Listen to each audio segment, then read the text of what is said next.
अच्छा, तो रूट 2 को रैशनल प्रूफ करना तो शायद नहीं बताया था, ये वाली थ्योरम बता दी थी, ये बताओ। ये कुछ थ्योरम थी।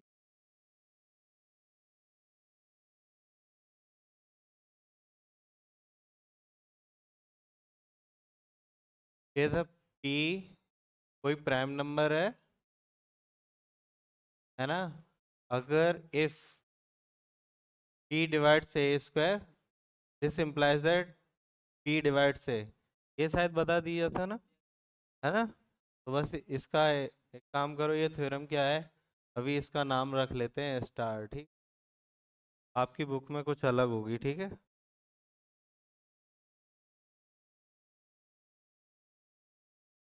ठीक है ना, है ना। तो ये इसका आप देखते हैं प्रूफ। तो सबसे पहले क्या होता है कि इसका प्रूफ है ना, प्रूफ वाई क्या करते हैं, कॉन्ट्राडिक्शन, है ना। कॉन्ट्राडिक्शन का मतलब ये है, कई बार क्या हुआ है कि लोगों ने क्या है, भगवान का, कोई भगवान मानता है, कितने लोग यहाँ पे भगवान को मानते हैं, है ना, लगभग सारे लोग हैं, लेकिन कुछ लोग हैं जो नहीं मानते हैं, ठीक है ना। कुछ लोग हैं नहीं मानते हैं, तो उन्होंने क्या किया, जो नहीं मानते उन्होंने कुछ ऐसी रीजनिंग दी, ध्यान से सुनना, कि भगवान है ना वो सबसे ज्यादा शक्तिशाली है ना। तो मेरे जैसे एक इंसान ने पूछ लिया कि जब सबसे ज्यादा शक्तिशाली है तो वो एक ऐसा पत्थर बना सकता है कि जिसको कोई ना उठा सके, है ना, है ना, वही है ना, पैराडॉक्स तो वैसा ही सही है, कॉन्ट्राडिक्शन है ना। बस यही है कि हम इसको मान के कुछ और चलेंगे, लास्ट में कुछ और निकल, है ना।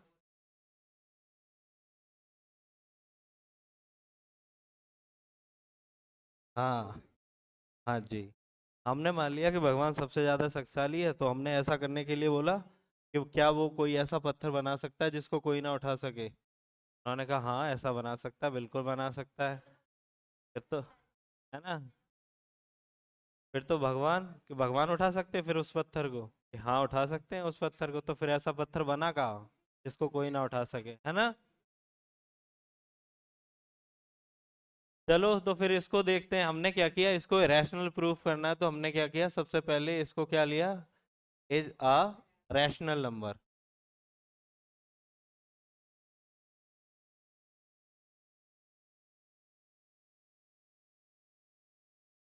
ठीक है।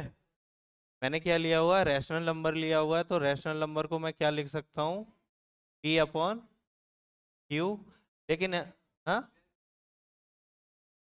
हाँ जी, इसमें सिर्फ एक एजम्पशन करके चलना है शुरुआत से ही, वो ये एजम्पशन करके चलना है कि यहाँ पे जो पी और क्यू है ना, ये कोप्राइम होने चाहिए बस, ठीक है ना।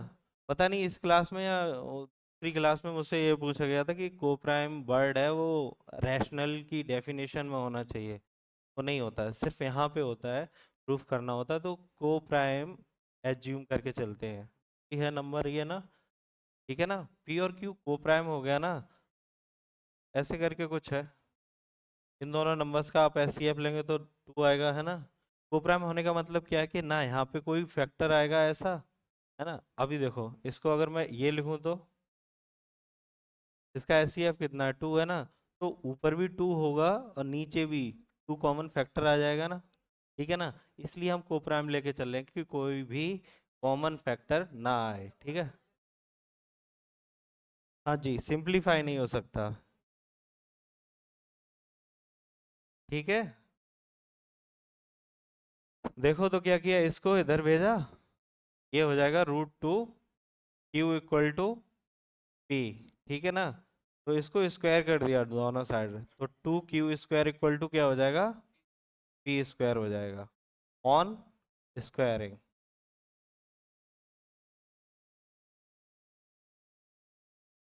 ठीक है।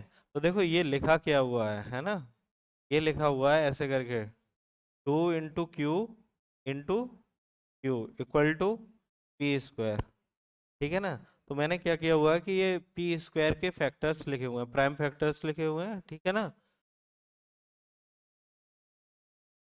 टू फैक्टर है, इसका मतलब ये हुआ ना कि टू डिवाइड भी करेगा, टू डिवाइड करेगा पी स्क्वायर को। ये जो साइन है ना, ये मैं खड़ा करके खींच रहा हूँ, इसको डिवाइड्स पढ़ते हैं, ठीक है ना। ये वाला नहीं है। आप ये सोचो कि ये लिखा हुआ है, ये नहीं है, ये है टू डिवाइड्स पी स्क्वायर। इसका मतलब होता है पी स्क्वायर डिवाइड्स टू, ठीक है ना। ये बिल्कुल खड़ा हुआ है, ठीक है ना।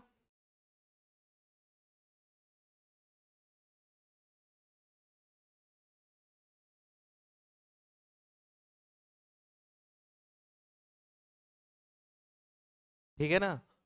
फिर जो मैंने अभी थ्योरम लिखी है ना पीछे, वो क्या लिखा हुआ है कि if something prime number divides P square या ए स्क्वायर, है ना, तो मैं ये लिख सकता हूँ ना, टू डिवाइड्स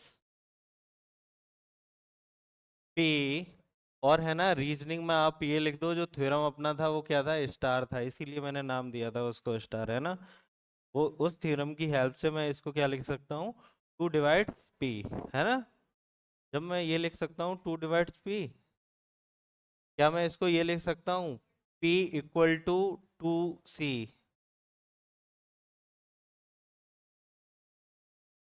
मैं ये बोल रहा हूँ, सुनो, मैंने ये कहा कि टू डिवाइड सिक्स लिखा है मैंने, ठीक है ना। क्या मैं सिक्स को ये लिख सकता हूँ टू इंटू थ्री। तो मुझे नंबर नहीं पता क्या आएगा, क्योंकि P फिक्स नहीं है ना, मुझे पता नहीं, यहाँ तो मैंने सिक्स ले लिया, ठीक है ना। कोई कोई भी एक नंबर है जिसका मैं मल्टीप्लाई कर रहा हूँ तो वो इक्वल हो जाएगा, ठीक है। क्लियर है ना ये वाला पॉइंट।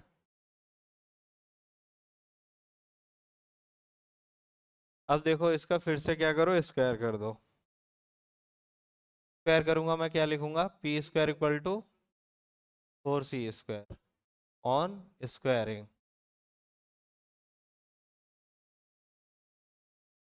अब देखो, पी स्क्वायर को हम कहाँ से उठाएंगे,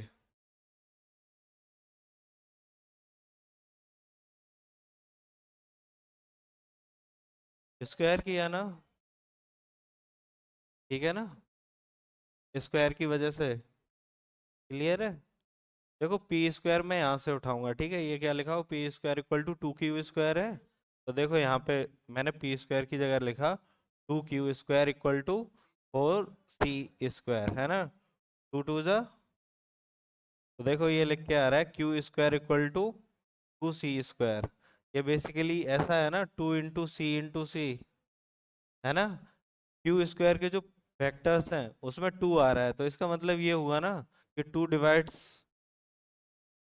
क्यू स्क्वायर, और ये इम्प्लाई करेगा टू डिवाइड्स क्यू। ये किससे, स्टार से, है ना। देखो अब, मैंने यहाँ पे ये बोला था कि पी और क्यू में कुछ भी कॉमन नहीं है ना, है ना। तो यहाँ पे देखो, टू है वो पी को भी डिवाइड कर रहा है, और टू है वो क्यू को भी डिवाइड कर रहा है ना। इसके आगे और लिखना चाहो तो ये लिख सकते हो ना, क्यू इक्वल टू, मैंने वहां पे सी लिया तो यहाँ पे एक डी ले ले रहा हूँ, ठीक है ना।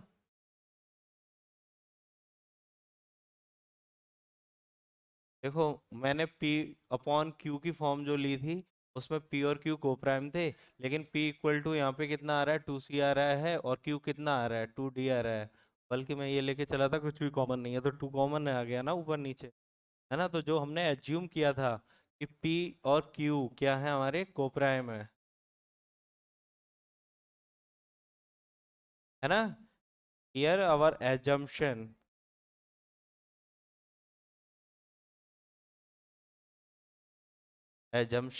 इज रॉन्ग, ठीक है ना। तो इसलिए हम फिर क्या कर देंगे, this implies that root two is irrational.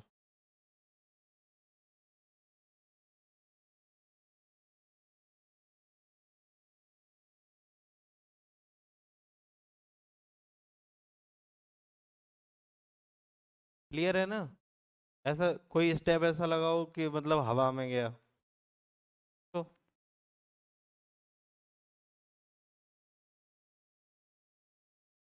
एक और क्वेश्चन मैंने रूट थ्री का भी लिया, वो करता हूँ अभी।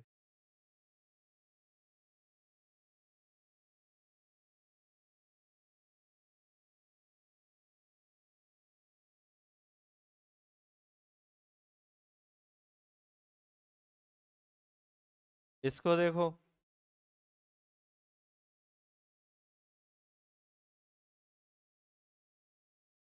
तो मैं √3 को क्या लिख रहा हूँ, पी अपॉन क्यू, है ना, रेशनल लेके चल रहा हूँ, पी अपॉन क्यू लिख रहा हूँ।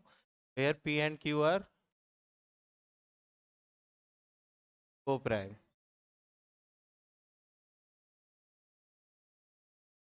ठीक है, तो वही करना है कि इसको इधर ले आओ।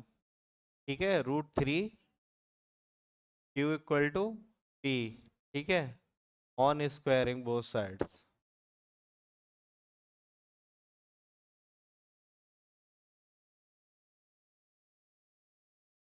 ये हो जाएगा 3 q square equal to p square, है ना। तो क्या है कि यहाँ पे देखो फैक्टर 3 है, ये क्या लिखा हुआ, 3 × Q × Q, तो ये 3 फैक्टर है पी स्क्वायर का, तो इससे मैं ये लिख सकता हूँ 3 डिवाइड्स पी। ठीक है ना, 3 डिवाइड्स पी स्क्वायर, और इससे मैं ये लिख सकता हूँ 3 डिवाइड्स पी। ठीक है,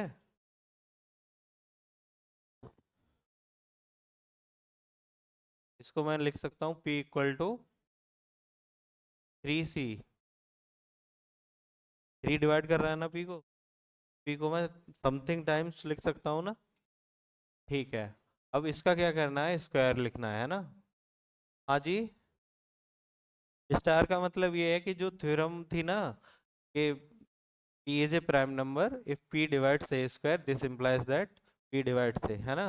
वो थ्योरम थी, उसका कोई नाम, आप बुक होती तो आपकी शायद बुक में जो एनसीईआरटी की है उसमें थ्योरम 1.3 है। ठीक है ना, जब आप ये स्टेप लिखोगे तो एग्जाम में लिखा जाएगा ना, रीजनिंग लिखी जाएगी कि आपने ऐसा स्टेप क्यों लिखा, तो वहां पे लिख सकते हो थ्योरम 1.3।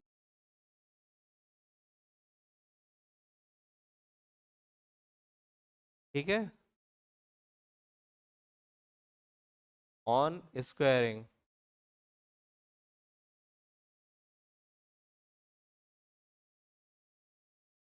ठीक है, P² = 9C²। पी स्क्वायर को मैं यहाँ से लिख सकता हूँ 3Q²। 3Q² = 9C², तो Q² = 3C², है ना। This implies that 3 divides Q²। This implies that 3 divides Q, theorem star की वजह से, है ना। तो यहाँ पे भी 3 कॉमन निकल के आ गया ना, तो आप लिख सकते हो कि एक कॉमन फैक्टर निकल के आ गया 3। तो जो हमने एज्यूम किया था कि P and q are coprime, वो नहीं है, तो ये रैशनल नंबर।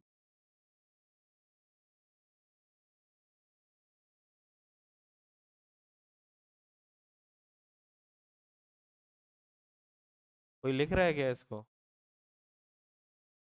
लिखा हुआ है, बहुत जगह लिखा, समझ लो बस।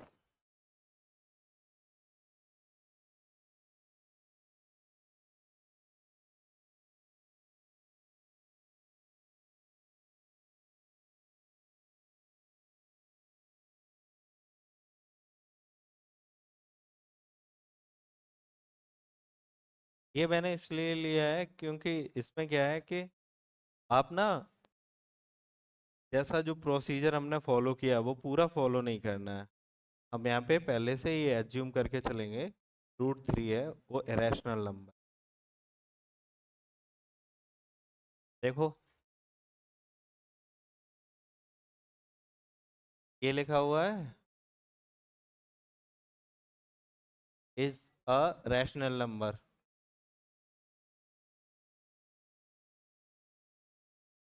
ठीक है, तो मैं इसको लिखूंगा 5 - √3 = P/Q, क्योंकि रैशनल नंबर है ना इसलिए। अब देखो, इसको इधर ले आओ, इसको उधर भेज दो, तो क्या लिखूंगा मैं, 5 - P/Q = √3। ठीक है ना। मैं क्या कर रहा हूँ, देखो ये 5 है, मुझे पता है क्या है, रैशनल नंबर है ना। और जो मैंने PQ लिया है ये रैशनल नंबर की वजह से तो मैं लिख रहा हूँ, तो दो रैशनल नंबर्स जोड़ो या सब्ट्रैक्ट करो, रैशनल ही रहने वाला है ना। तो ये पूरी साइड है वो क्या है, रैशनल है।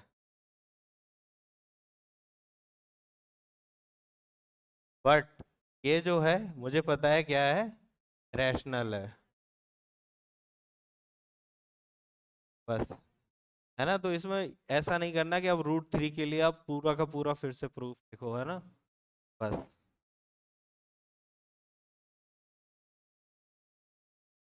मेरी मैथ समझ में नहीं आ रही है या बहुत मतलब मैं आसान आसान सी लेके चल रहा हूँ।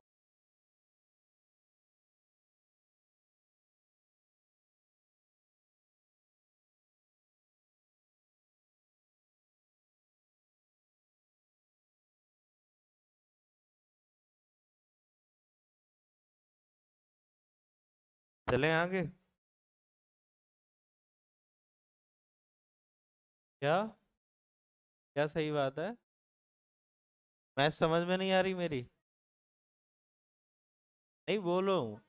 मैं धीरे धीरे और पढ़ा सकता हूँ, या स्लो चल रहा हूँ तो तेज पढ़ा सकता हूँ। हाँ। हाँ स्लो है तो तेज पढ़ाना है। सही है ना स्पीड? ठीक है ना, धीरे धीरे स्पीड आ जाएगी अपने आप, ठीक है। तो देखो क्या है कि to find the largest number which will divide A B C leaving remainders X Y Z respectively. मैं पता क्या करना है, आपको 3 नंबर दिए होंगे, है ना। जैसे इस क्वेश्चन को ही देख लो, है ना। ये क्वेश्चन क्या है कि हमें 3 नंबर दिए हुए, 148, 246, 623। आपने किसी नंबर से इसको, इन तीनों नंबर्स को डिवाइड कर रहे हो, तो रिमाइंडर कुछ बचेगा। इन्होंने रिमाइंडर भी लिख के दिया हुआ कि 4 बच रहा है, 6 बच रहा है और 11 बच रहा है ना। मुझे कैसा नंबर चाहिए, लार्जेस्ट नंबर चाहिए, है ना। तो ये इस वर्ड से ही क्लियर हो रहा है कि एस सी एफ हमें निकालना है। ये आइडिया तो एक लग जाता है कि लार्जेस्ट वर्ड यूज किया हुआ है, तो मुझे एस सी एफ निकालना है, ठीक है ना। फिर ये बोल रहा है लेकिन एस सी एफ तो वो नंबर होता है जो तीनों नंबर्स को क्या करता है, कंप्लीटली डिवाइड करता है ना। पर यहाँ तो रिमाइंडर्स बच रहे हैं, एक बार 4 है, एक बार 6 है, एक 11 है ना। तो आप एक काम कर सकते हो कि जो रिमाइंडर बच रहा है वो नंबर में से माइनस कर दो, तो नंबर, मैंने शायद पिछली क्लास में भी बताया था कि नंबर कंप्लीटली डिवाइड हो जाता है ना। तो मैंने क्या किया कि 148 में से मैं माइनस करूंगा 4, है ना। तो ये क्या हो जाएगा, 144, ठीक है ना। 246 में से माइनस करूंगा 6, 240। और 623 में से माइनस कर रहा हूँ 11, ठीक है। तो ये वो 3 नंबर्स हैं जो डिवाइड हो जाएंगे कंप्लीटली, जो रिक्वायर्ड नंबर है अपना, ठीक है। अब इसका एचसीएफ निकालते हैं। ये तो मुझे लगता पता होगा कितना है, 2 की पावर 4 इंटू 3 स्क्वायर, है ना।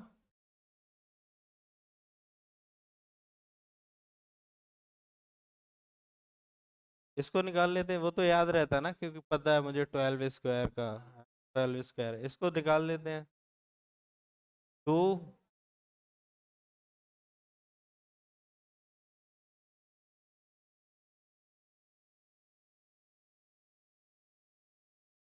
अभी 2 से,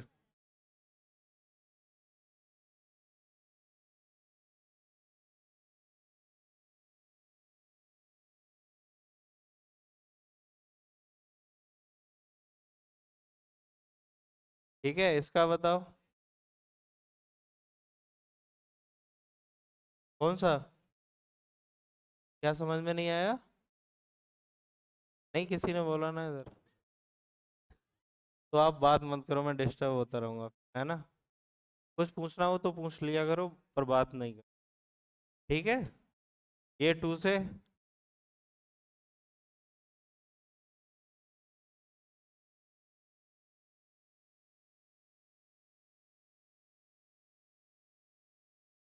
क्या हुआ?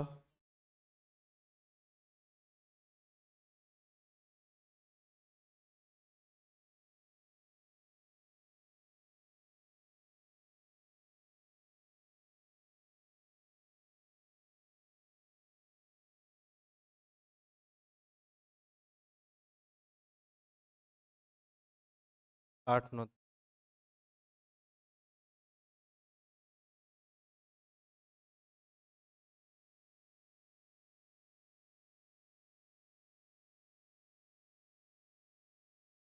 सही है। कोई ना, फैक्चुअल नॉलेज है, इसमें क्या है, लॉजिक तोड़ना है। ठीक है, तो अब देखो क्या आने वाला है। ये 144, 40 का हो गया 2 raised to power 4, 3 into 5, 612 का 2 स्क्वायर 3 स्क्वायर into 17, है ना। तो SCF 2 स्क्वायर into 3, 12, है ना। अब आप चाहो तो चेक करके भी देख सकते हो कि आपका आंसर सही है या नहीं। क्या करना है आपको, 12 से तीनों नंबर डिवाइड करने हैं, है ना। तो आपको वो दिख जाएगा कि रिमाइंडर रिस्पेक्टिवली 4 आ रहा होगा, 6 आ रहा होगा और 11 आ रहा होगा। ठीक है। अच्छा, डीपीपी आप लोगों को मिल गई है, ऐप पे अवेलेबल है ना। डीपीपी किसी ने सॉल्व करी है, एक दो? ठीक है, तो डीपीपी सॉल्व करके ले आना कम से कम 3। हाँ, डीपीपी सबमिट आप सॉल्व करके आ जाओ जब भी क्लास हो। ज्यादा कुछ है नहीं, डीपीपी पता क्या है, ऑप्शनल है। तो इतना लंबा सॉल्व नहीं करना, बहुत सी ट्रिक्स लगेंगी आपको, आंसर आंसर होते रहेंगे बस।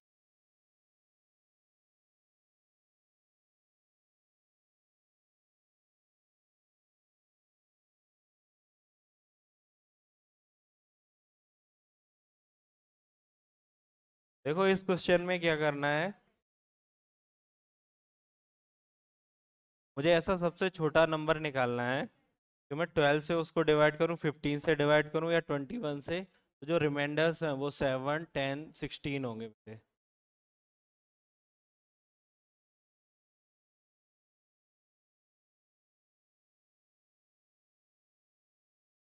मुझे ऐसा सबसे छोटा नंबर निकालना है, और 12 से, 15 से और 21 से, है ना। 5 तो नहीं होगा, क्योंकि मैं अगर 5 तो कैसे भी नहीं हो सकता। 5 को मैं 12 से डिवाइड करूंगा, रिमाइंडर तो 5 आ रहा है, यहाँ 7 लिखा है। आप समझ रहे हो? हाँ, मुझे ऐसा सबसे छोटा नंबर चाहिए जिसको मैं इन तीनों नंबर से डिवाइड करूं। हाँ, देखो लिखा है ना, divided by 12, 15 and 21, leave the remainder 7, 10, 16। ये तो कंफर्म हो रहा है कि रिमाइंडर मेरा 7, 10, 16 है, तो नंबर 16 से तो छोटा नहीं होने वाला। ये चीज कंफर्म है कि नंबर 16 से छोटा नहीं होगा। सुनो सुनो सुनो, ये बताओ क्या नंबर 16 से छोटा हो सकता है? नहीं हो सकता ना, रिमाइंडर 16 बच रहा है, तो नंबर इतना तो कंफर्म है 15 से तो बड़ा ही बड़ा होगा, 16 से, सॉरी।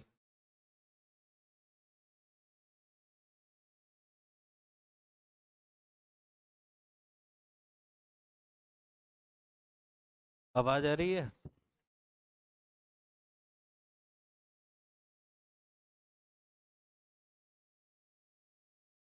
देखो जब ऐसा क्वेश्चन होगा ना, तो आपने क्या करके देखना है कि जो रिमाइंडर्स बच रहे हैं ना, ये है रिमाइंडर, तो इनको माइनस करके देखो। 12 में से उसके रिस्पेक्टिव करते हैं माइनस, ठीक है ना।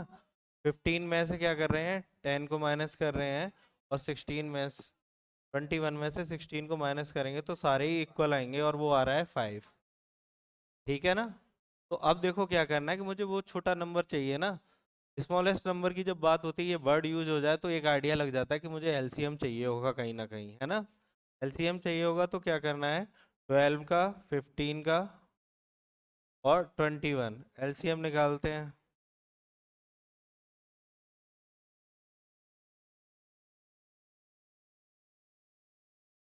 फिर ये आ रहा है।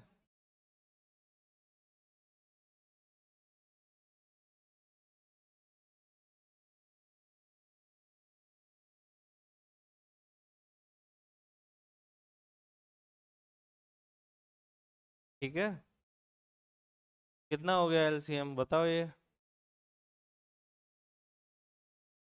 LCM equal to 2 into 2 into 3 into 5 into 7।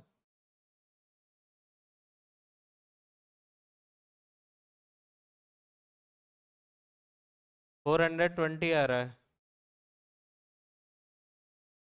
ठीक है ना, ये 420 आ गया। तो अब देखो ये जो कॉमन नंबर आया था ना, ये देखो ये, बस इसको क्या कर देना, फिर माइनस कर देना है। इन तीन नंबर्स का एलसीएम लेना है, ठीक है ना। उस एलसीएम में से मुझे 5 माइनस करोगे तो वो रिक्वायर्ड नंबर आ जाएगा, जिसको आप इन सब से डिवाइड करोगे तो रिमाइंडर यही बचेगा, ठीक है ना। तो रिक्वायर्ड नंबर क्या हो गया, रिक्वायर्ड नंबर हो गया 415। अब आप डिवाइड करके चाहो तो देख सकते हो, 12 से करोगे ना 36,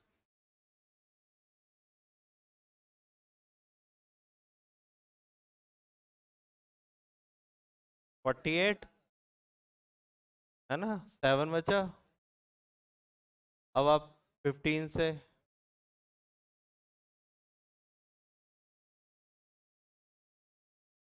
30, 115, है ना। तो 15, 7 जा 105, 10 बचा, ठीक है ना। अब आप 21 से करके देख लेना, है ना। ये तरीका होता है, क्या होता है, तो इस पैटर्न पे है ना, आप तभी सॉल्व कर सकते हो जब रिमाइंडर को आप इन डिवाइजर्स में से माइनस करोगे तो वो इक्वल आना चाहिए। अगर इक्वल नहीं आ रहा है फिर कोई तरीका नहीं है, ठीक है ना।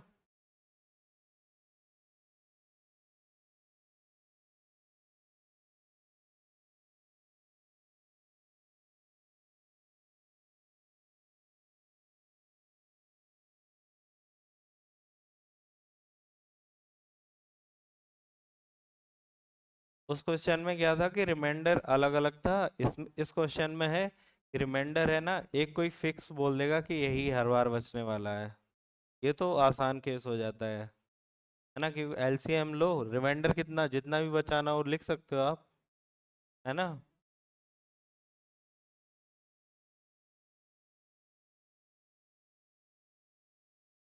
देखो जब रिमाइंडर है ना एक ही दिया हो, ठीक है ना, अलग अलग नहीं है ना, हर नंबर के लिए तो क्या करना होता है, एलसीएम लो, ठीक है। 16, 20, 24, एलसीएम बताना जरा मुझे पहले, कितना आ रहा है एलसीएम।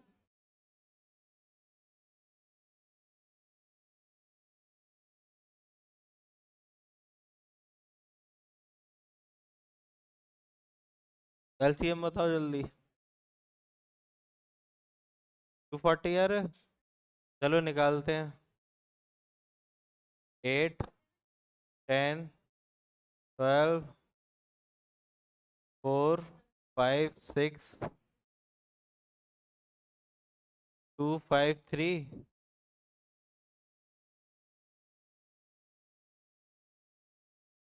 एलसीएम कितना हो गया, 2 इंटू 2 इंटू 2 इंटू 5 इंटू 3, 240,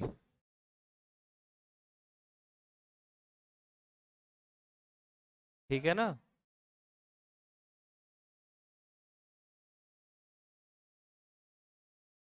5 है, हाँ अब सुनो सुनो, मैंने क्या किया कि ये एलसीएम निकाल दिया 16, 20, 24 का।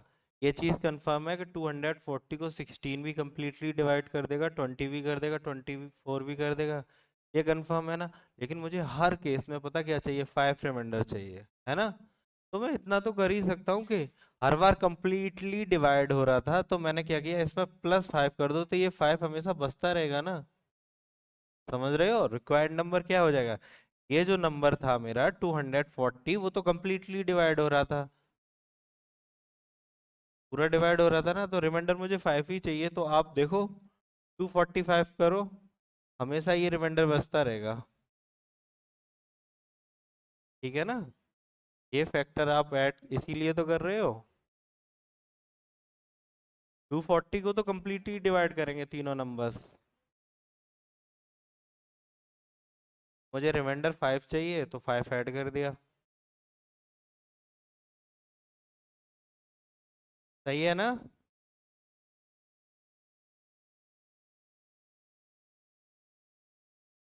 ये देखो लास्ट केस है ये तो,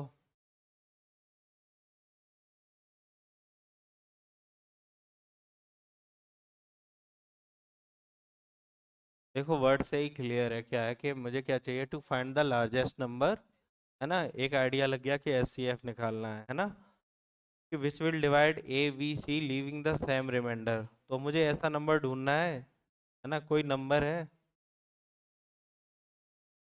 नंबर सपोज करो एच है, तो इन तीनों नंबर्स को मैं एच से डिवाइड करूंगा, तो हर बार कुछ रिमाइंडर बच रहा होगा, है ना। लेकिन रिमाइंडर दिया हुआ नहीं है ना, ठीक है ना। तो देखो क्वेश्चन कैसा है कि find the largest number which on dividing 3490 104 leaves the same remainder. मुझे नहीं पता, पर ऐसा कुछ है कि 34 को मैं किसी नंबर से डिवाइड करूंगा, 90 को किसी नंबर से डिवाइड करूंगा, 104 को किसी नंबर से डिवाइड करूंगा, तो रिमाइंडर आ रहा होगा हर केस में सेम आ रहा होगा, है ना। फर्स्ट केस में आर आ रहा है तो दूसरे में भी आर, तीसरे में भी आर आ रहा होगा, ठीक है। और जब रिमाइंडर ना दिया हो, क्वेश्चन में बोलेगा नहीं, लेकिन ये बोलेगा कि सेम रिमाइंडर बच रहा है ना, है ना। हाँ जी। और दूसरे में को करेंगे तो बचेगा, को करेंगे 24, कंप्लीट डिवाइड हो जाएगा ना 104 तो।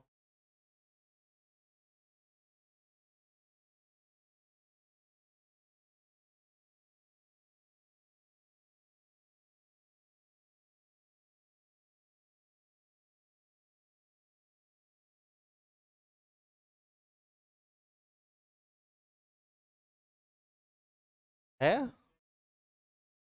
हो गया ना कंप्लीटली डिवाइड, ठीक है ना। ये मतलब एक जनरल आइडिया होना चाहिए कि मुझे करना क्या है, लेकिन पता क्या है कि जब नंबर्स बड़े हो जाते हैं तो मेथड से जाना ज़्यादा सही हो जाता है। आइडिया है आपको कि करना क्या है, मुझे ऐसा नंबर ढूंढना है, तीनों नंबर्स को डिवाइड करें, लेकिन रिमाइंडर हर बार सेम बचना चाहिए, ठीक है ना। दो केसेस के लिए शायद सही था आपका, ठीक है ना, पर तीसरा नंबर है वहाँ गलत हो गया, कोई प्रॉब्लम नहीं, ठीक है। क्या, चलो अभी देख लेते हैं क्या निकल के आता है, ठीक है।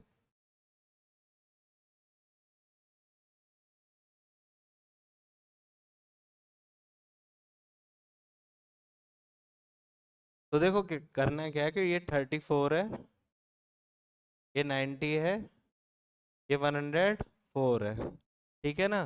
तो आप दो दो के पेयर लेके चलो, ठीक है, और उनको आपस में माइनस करो, ठीक है ना। तो आप क्या करोगे, 90 में से 34 माइनस करो, कितना बचा।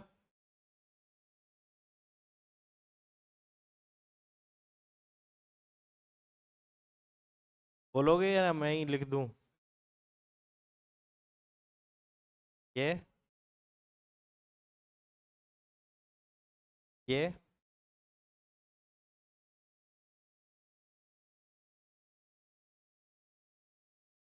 एक ही लग गया होगा कि एस सी एफ कितना आने वाला है, 14 आने वाला है ना। क्योंकि सबसे छोटा नंबर ये है ना। इससे मैं डिवाइड करूंगा तो ये भी डिवाइड हो जा रहा है, ये भी डिवाइड हो जा रहा है। एस सी एफ बेसिकली क्या होता है, सारे नंबर्स को डिवाइड करता है ना, ठीक है ना। निकाल के दिखाऊं क्या, कंफर्म है ना। तो 14 है। अब आप क्या करो, अब आप चेक करके देख सकते हो कि इसको भी 14 से डिवाइड करो, इसको भी 14 से डिवाइड करो, इसको भी 14 से, रिमाइंडर हर केस में सेम आ रहा होगा।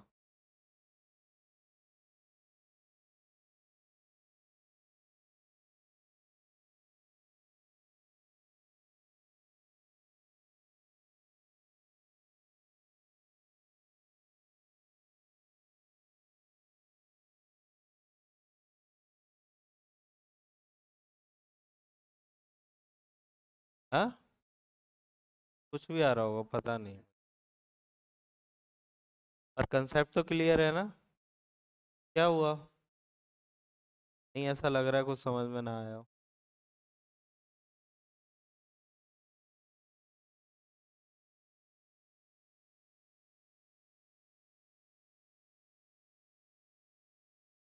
देखो इसमें क्या है कि find the largest number which will divide 155 and 192 and leaves the remainder 7 in each cases. वहां पे क्या था कि रिमाइंडर आ रहा था पर इक्वल आ रहा था, लेकिन इस बार उसने रिमाइंडर खुद दे ही रखा है कि 7 बच रहा है हर बार, है ना। एक चीज तो कंफर्म हो ही जाती होगी ना वर्डिंग से कि क्या निकालना है, सी एफ निकालना है ना, ठीक है। तो क्या करना है कि 155 वहां आपस में एक दूसरे से माइनस कर रहे थे ना, पर इसमें रिमाइंडर दे रखा है, तो क्या करना है आपको, रिमाइंडर माइनस कर देना है। ये कितना आ जाएगा? और ये 185। निकालो इसका एचसीएफ निकालो।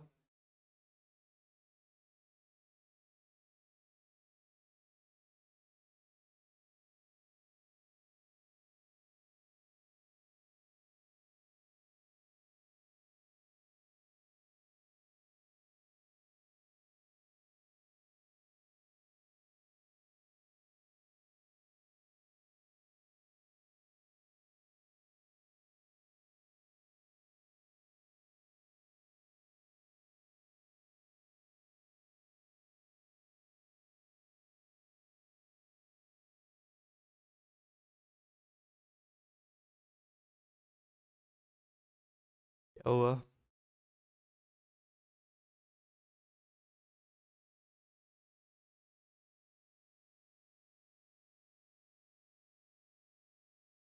एचसीएफ। एचसीएफ को आप साथ में फैक्टर कर ले। एचसीएफ के फैक्टर्स आप साथ में कर लेते हो, या फिर अलग अलग फैक्टर्स करके आप कॉमन फैक्टर्स निकालते हो? है ना आप?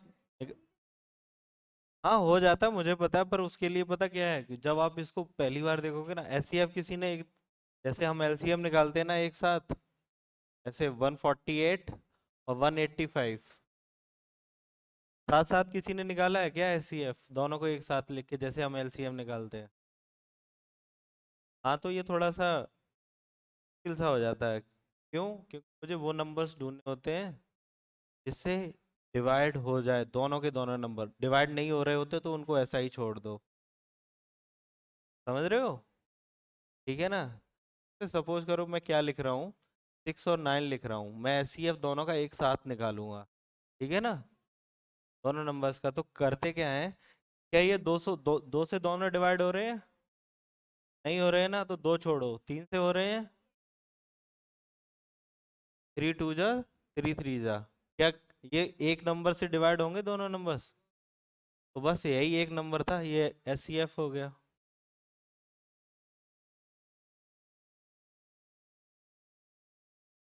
है ना? पर ये चीज पता चल रही होगी 37 तक पहुंचने में कितना टाइम लगता है ना, वो बहुत मुश्किल हो जाता है। इसीलिए ऐसे हम एस सी एफ कभी करते नहीं है। करने का तरीका ये होता है कि मुझे ऐसे नंबर्स ढूंढने होते हैं जिनसे दोनों नंबर्स डिवाइड होते जाएं। समझ गए आप? है ना? तो ऐसे साथ में मत करना। ये वाला सही है। यहाँ से क्लियर मुझे पता चल रहा है 37 है। ठीक है ना? कौन सा नंबर? 37। 37 से आप डिवाइड करके देखोगे तो एलसीएम कितना आ रहा होगा? 7। चलो अब एक और टॉपिक करते हैं, उसमें क्या है कि number of factors. Number of factors.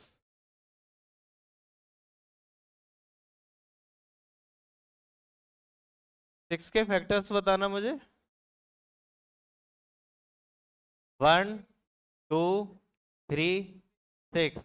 अब मैं 12 के बोलूं तो 1 2 4। ठीक है ना? ऐसे ही मैं कोई बहुत बड़ा है, अभी तो ये छोटे छोटे हैं, तो मैं क्या कर रहा हूँ, फैक्टर्स लिख के काउंट कर सकता हूँ। 1 2 3 4, इसके टोटल कितने फैक्टर्स हैं? 4 हैं। इसके देखो 1 2 3 4 5 6। है ना? तो इसके कितने फैक्टर्स हैं? 6 है। अब मैं सपोज करूँ कि नंबर बड़ा दे दूँ, 248, है ना? तो आपको लग रहा होगा कि सारे फैक्टर्स लिखना कितना मुश्किल हो जाएगा, उसके बाद फिर काउंट करना है ना? वो नंबर ऑफ फैक्टर्स काउंट करने का एक तरीका है, वो देखो कैसे करते हैं। ठीक है ना? तो आपने क्या करना है, 6 के प्राइम फैक्टर्स लिख लेने हैं, 2 इंटू। ठीक है ना? 2 पे कितना पावर है? 3 पे भी 1 है ना? तो जो भी पावर्स होंगी ना उसमें 1 को ऐड करना है। यहाँ पे 2 पे 1 पावर है तो उसमें 1 को ऐड करूंगा, कितना हो जाएगा? 1 + 1। उसको मल्टीप्लाई कर देना 3 की पावर्स के साथ, तो 3 पे 1 पावर है, उसमें भी 1 ऐड करना है। ठीक है ना? तो ये कितना हो जाएगा? 2 × 2।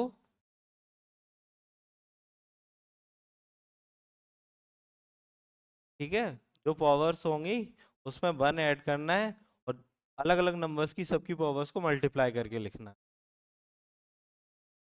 क्लियर था ये?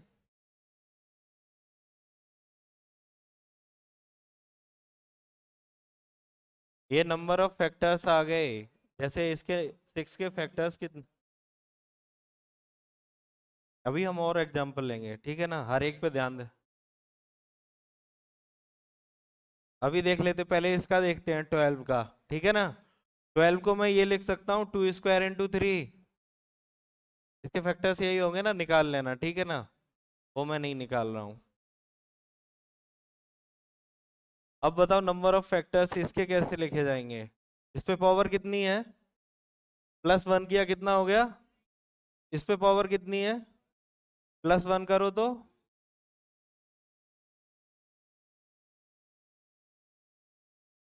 है 248 पे आ जाते हैं। कुछ भी हो, हमें क्या है, कुछ भी हो, 248, ठीक है। फैक्टर्स करो इसके,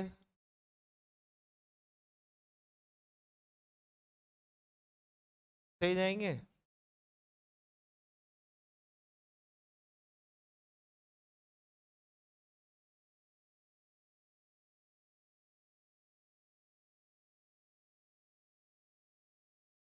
फैक्टर्स आ गए इसके, ठीक है ना। 248 is equal to 2 raise to power 3 into 31, ठीक है ना।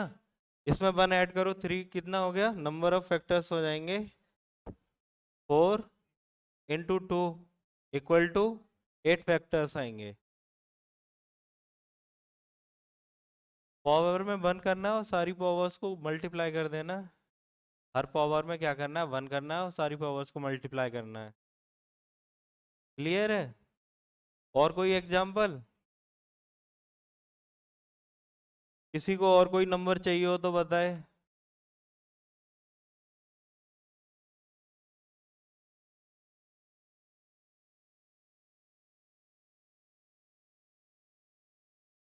बताओ इसका आंसर।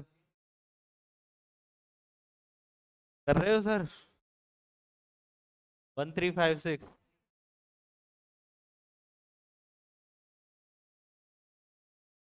क्वेश्चंस कर लिया करो, नोट्स मत बनाया करो, पर क्वेश्चन एटलीस्ट कर लिया करो।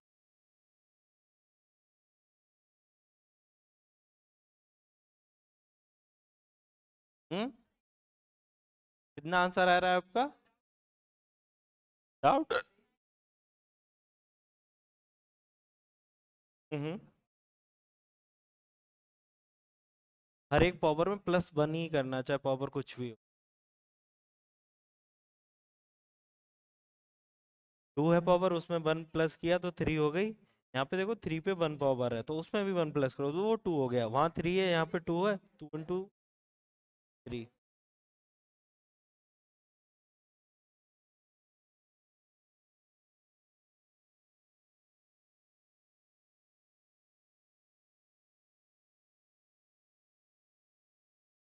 सर इसका फैक्टर करके लिखा आपने?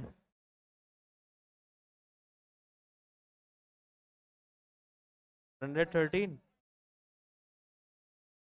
12 आंसर आ रहा है।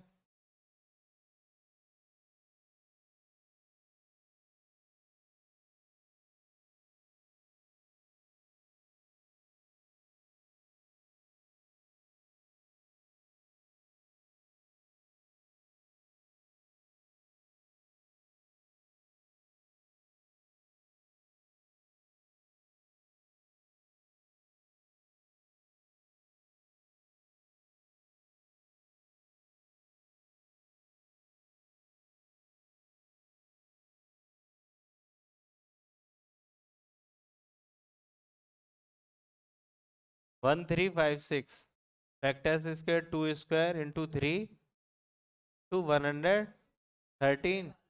है? है? 113 प्राइम है ना? पक्का है ना? मुझे नहीं पता, मुझे भी नहीं पता। देखो तो क्या करना है, पावर में +1 करना है, तो कितना हो गया, 3। 3 की पावर 1 है तो इंटू 2, और इसकी भी पावर 1 है ना, इंटू 2।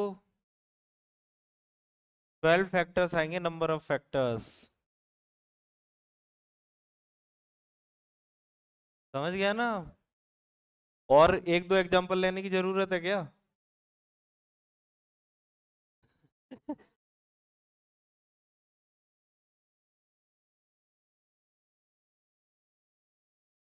समझ में नहीं आ रहा क्या?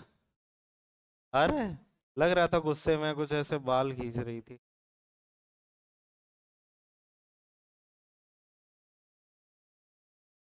और एग्जांपल लेना है क्या इसमें अब? है ना, पावर में प्लस वन के 1 करके मल्टीप्लाई कर देना है ना। अभी इसमें एक चीज और निकालना है।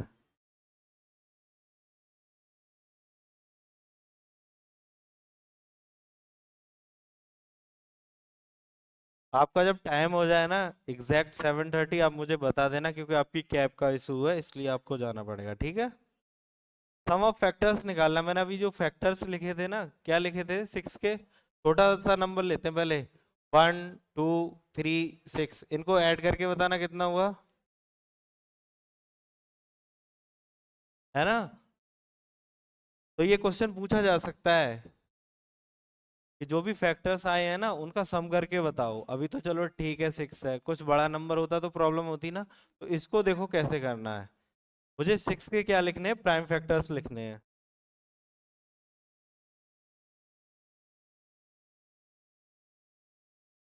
ठीक है ना?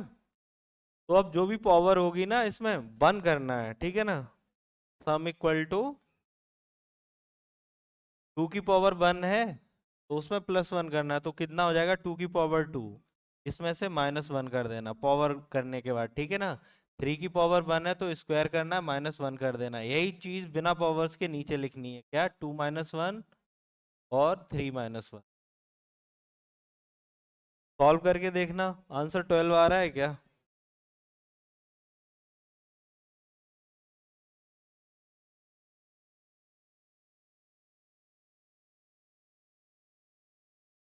12 आ रहा है ना? अब एक थोड़ा सा बड़ा नंबर ले लेते हैं, ठीक है? आप बताओ कौन सा नंबर लूं?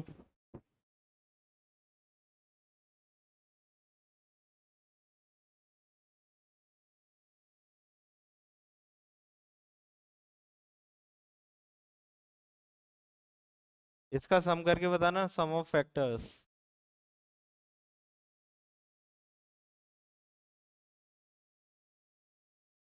सम ऑफ फैक्टर्स।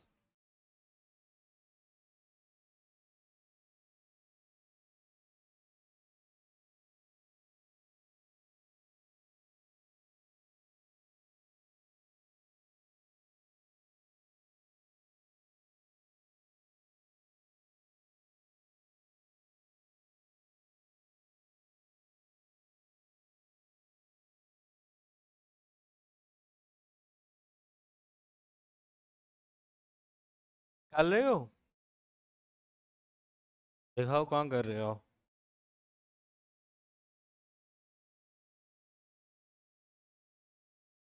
आपको समझ में नहीं आ रहा, मुझे लग रहा।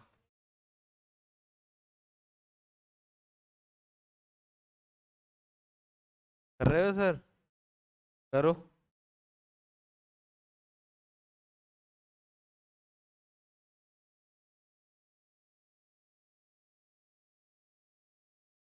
हेलो सर, दिखाओ। कर रहे हो? कुछ भी तो लिखा नहीं है।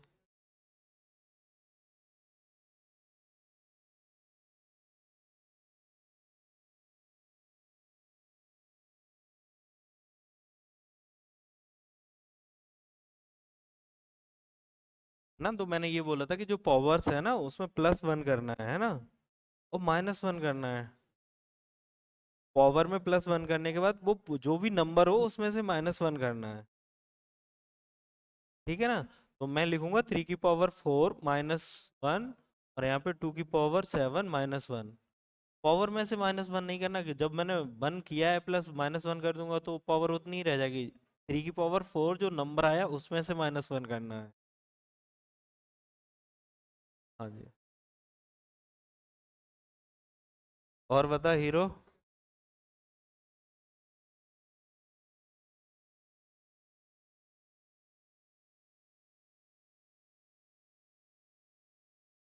ये वाला कल भी किसी ने ऐसे किया था।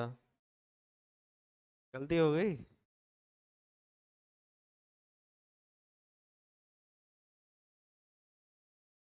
नहीं, मुझे सच में लग रहा था सारों को समझ में आता है, पर मुझे आज लग रहा है कि किसी को कुछ नहीं समझ में आता है। क्योंकि किसी ने फैक्टर्स तक करके नहीं लिख रखे हैं। आ गया आपका आंसर? हाँ। 170। अब दिखाओ क्या आ रहा है, दिखाओ।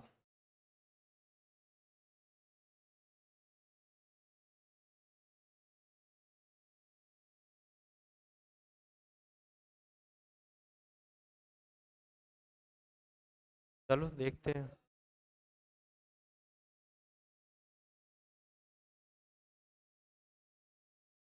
2860 कितना आपका? इतना नहीं है ना। चलो आंसर मैच कर लेना, इधर देखो अब। 799। ये तो गलत है, देखो। 1728। ये पता क्या है? 12 का क्यूब लिखा हुआ है, फैक्टर करने की जरूरत नहीं थी वैसे। क्या लिखा हुआ है? 12 का क्यूब लिखा हुआ। मैं 12 को क्या लिख सकता हूँ? 2 स्क्वायर इंटू 3 लिख सकता हूँ। आइडेंटिटी लगाओ, 2 की पावर 6 इंटू 3 की पावर। फैक्टर्स ये आने चाहिए, आपने जैसे भी किया हो। क्या ये फैक्टर्स हैं? यहां तक आ गया ना। अब देखो सम ऑफ फैक्टर्स कैसे निकालना है। मैंने ये बोला था, देखो ध्यान से सुनो क्या करना है। कि ये 2 रेज टू पावर 6 लिखा हुआ है, आप पावर में +1 करो। ठीक है ना? पावर करने के बाद जो आया उसमें से -1 करो। ठीक है। अब इसको देखो, 3 रेज टू पावर कितना है? 3। पावर में +1 करो और -1 करो। ठीक है ना? यही चीज बिना पावर्स के नीचे लिखनी है, 2 - 1 और 3 - 1।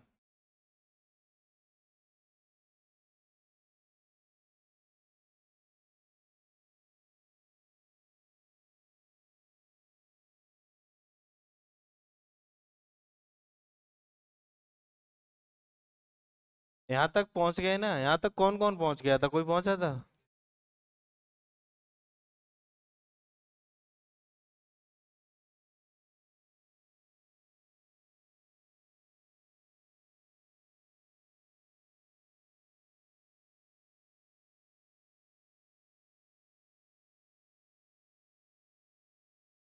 निकाल लेना। ठीक है।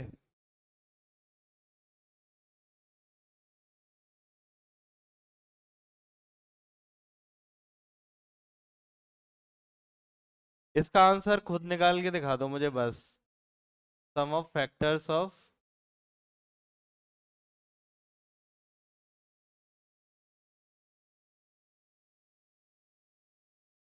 मल्टीप्लाई करना मैं नहीं बता पाऊंगा। इसका मैं पूरा बताऊंगा। चलो इसको भी निकाल लेते हैं। देखो 2 रेज टू पावर कितना हो गया? 7 -1। ये हो गया 3 रेज टू पावर 4 - 1 अपॉन में 2 - 1 1। 3 - 1 2। 2 रेज टू पावर 7 कितना होता है? हाँ।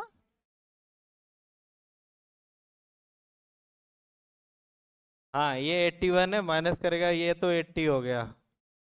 ठीक है ना? ये कितना हो जाएगा? 127 हो जाएगा ना?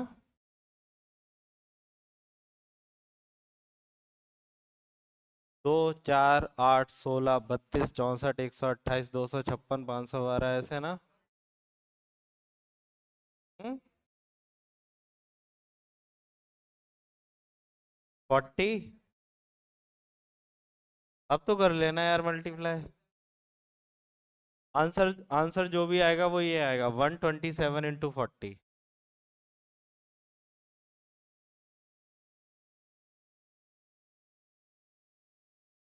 सही है ना?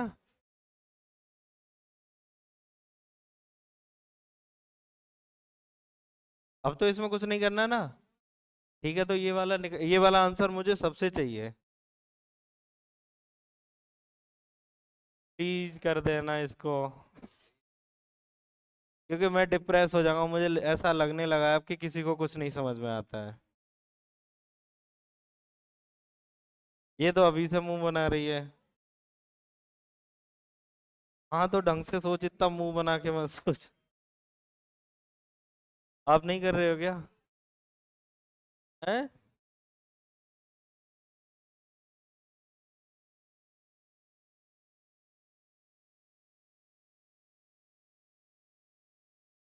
बिल्कुल सही हो। बिल्कुल सही। हाँ जी।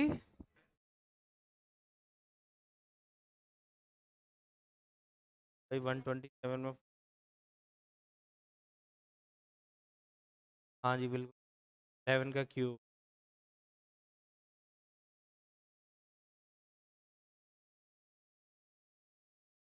तो ऐसे हो रहा है नोबेल प्राइज मिलेगा। हाँ। अच्छा फिर देखो क्या करते हैं हम। जब मुझे सम ऑफ फैक्टर्स निकालना होता है, पावर में मैंने +1 किया, में से 1 माइनस कर, ठीक है? अब कोई और फैक्टर है नहीं, तो क्या करेंगे, 11 में से 1 माइनस, बिना पावर के नीचे तो ये हो गया 11 की पावर 4 -1/10। हाँ जी। ठीक है ना। अब 11 की 4 का आप कर सकते हो तो कर लो, वरना आइडेंटिटी लगा सकते हो आप, a² - b²। चलो करते हैं इसको, हाँ। हाँ 11 का क्यूब है। देखो ये क्या लिखा हुआ है, 11 का क्यूब लिखा हुआ है ना। तो मेरा तरीका क्या रहता था कि 11 की जो पावर है उसमें +1 करूं, -1 करूं, और कोई फैक्टर तो है नहीं, है ना।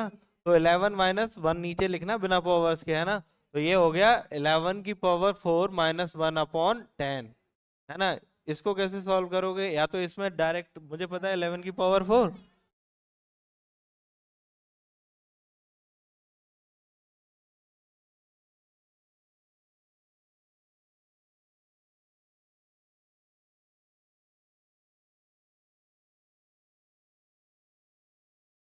आंसर आ रहा होगा, मुझे नहीं पता, पर इतना इतना पता है, इतना कंफर्म है। ठीक है। इस पे और क्वेश्चन करूं क्या? हाँ।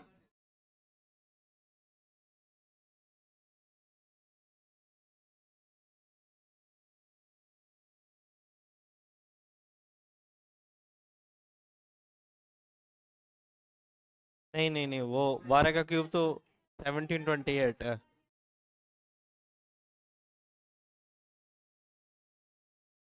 ठीक है, ये कर मुझे बता देना कल, देखो आपका टाइम हो रहा है कैब का, है।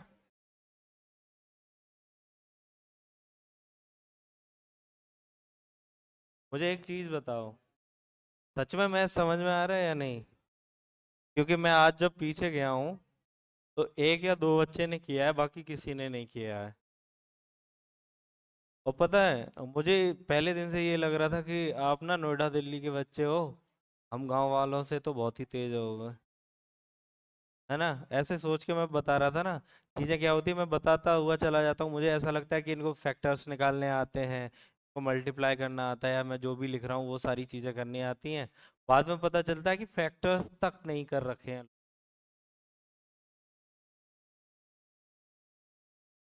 और जब आपने फैक्टर्स नहीं कर रखे हैं, तो इन चीज़ों का बताने का कोई मतलब है ही नहीं, मैं तो इतनी बड़ी बड़ी चीज़ें बता रहा हूँ। इसमें से स्कॉलरशिप किस किस को मिली हुई है? कोई ऐसा है? आपको मिली हुई है? पेपर दिया था उसमें स्कॉलरशिप मिली है ना आपको? कितने परसेंटेज मिली है?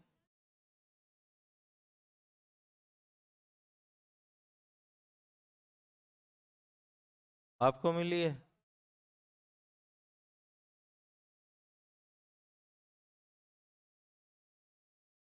ठीक है, तो आज की क्लास स्टॉप करें।